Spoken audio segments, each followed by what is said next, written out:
Hi everyone, my name is Amy, and in this video, I'll show you how to add the Poppers Photo Gallery widget to your BigCommerce website. A photo gallery widget is a great way to showcase images in a clean and visually appealing layout, making your website more engaging for visitors. So let's get started. First, log into BigCommerce and go to the App Marketplace. Install the Popper widget from there, and once it's installed, the Popper dashboard will open automatically. From the dashboard, click on Widgets, and then click Create New Widget. Now search for Photo Gallery in the widget library and open it. After that, choose a layout according to your preference. Once the widget editor opens, you'll see the preview on the right side and the settings on the left side. In the Photos tab, click Upload to add images.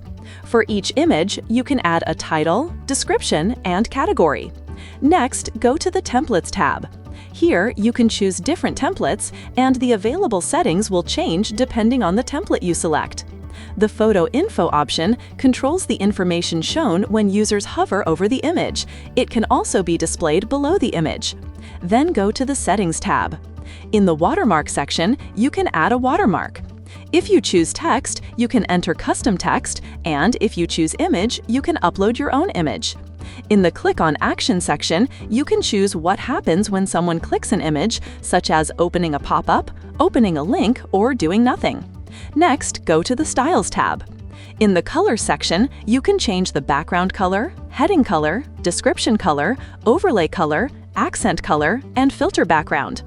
In Dimensions and Effects, you can change the corner radius, drop shadow, hover effect, and font family. Once you're happy with the customization, click Publish Widget. After that, the installation code will appear. Copy the installation code.